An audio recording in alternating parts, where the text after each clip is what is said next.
ইরানের রাডার ও ড্রোন নিয়ন্ত্রণ কেন্দ্র লক্ষ্য করে যুক্তরাষ্ট্রের হামলা, জবাবে মার্কিন ঘাঁটিতে আঘাতের দাবি আইআরজিসির। শান্তি চুক্তি নিয়ে নতুন করে অনিশ্চয়তা। উত্তপ্ত হচ্ছে রাশিয়া ইউক্রেন সংঘাত, কিয়েভের বিমান ঘাঁটি ও জ্বালানি অবকাঠামোতে ব্যাপক রুশ হামলা, মস্কোর সামরিক স্থাপনায় পাল্টা আঘাত। চুক্তি লঙ্ঘন করে লেবাননে আরও আগ্রাসী দখলদার বাহিনী, নারী সহ নিহত ৮। অভিযান জোরদারের নির্দেশ নেতানিয়াহুর। হিজবুল্লাহর পাল্টা আঘাতে ইসরায়েলি সেনা নিহত। মধ্যপ্রাচ্যে যুদ্ধবিরতি চললেও পারস্য উপসাগরে থামছে না পাল্টাপাল্টি হামলা। সপ্তাহ শেষে মার্কিন বাহিনীর আগ্রাসনের জবাবে আজ সকাল থেকে মার্কিন ঘাঁটিতে আঘাত হেনেছে ইরানের বিপ্লবী গার্ড।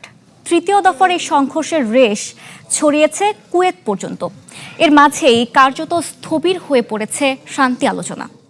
যতটা স্বীকার করা হয়েছিল, বাস্তবে তার চেয়ে অনেক বেশি ক্ষয়ক্ষতি হয়েছে মার্কিন ঘাঁটিগুলোতে। বিবিসি স্যাটেলাইট বিশ্লেষণ বলছে ৮টি দেশে ছড়িয়ে থাকা অন্তত ২০টি মার্কিন সামরিক স্থাপনায় সফলভাবে আঘাত হানে ইরান। ধ্বংস করা হয় থার্ড প্রতিরক্ষা ব্যবস্থা, ক্ষতিগ্রস্ত হয়েছে অন্তত ৪২টি বিমান। হরমুজ প্রণালী ঘিরে নতুন এক কৌশল সামনে এনেছে ইরান।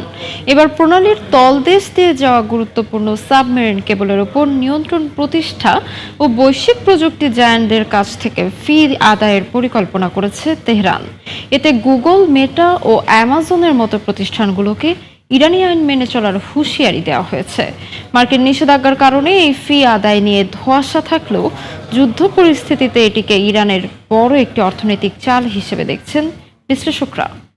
পাল্টাপাল্টি হামলায় উত্তপ্ত হচ্ছে রাশিয়া ইউক্রেন সংঘাত।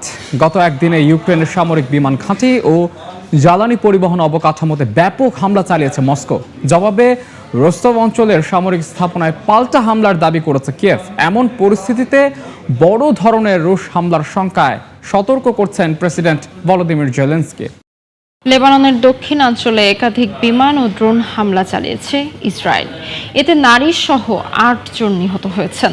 হাসপাতাল কর্মী সহ আহত হন অন্তত ২০ জন। জবাবে হিজবুল্লাহর হামলায় এক ইসরায়েলি সেনা নিহতের খবর পাওয়া গেছে। এদিকে ৯০০ বছরের পুরনো বিউফোর্ট দুর্গ দখলের পর হিজবুল্লাহ নিয়ন্ত্রিত এলাকাগুলোকে অভিযান আরও জোরদারের নির্দেশ দিয়েছেন ইসরায়েলি প্রধানমন্ত্রী বেনিয়ামিন নেতানিয়াহু। যুদ্ধবিরতির মধ্যেও গাজায় থেমে নেই ইসরায়েলি আগ্রাসন।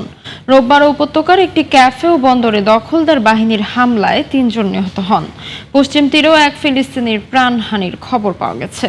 এদিকে বিদ্যুৎ সংকটে পড়েছে গাজার হাসপাতালগুলো। এমন পরিস্থিতিতে ইসরায়েলি প্রধানমন্ত্রীর নিয়ন্ত্রণ বাড়ানোর ঘোষণার নিন্দা জানিয়েছে হামাস।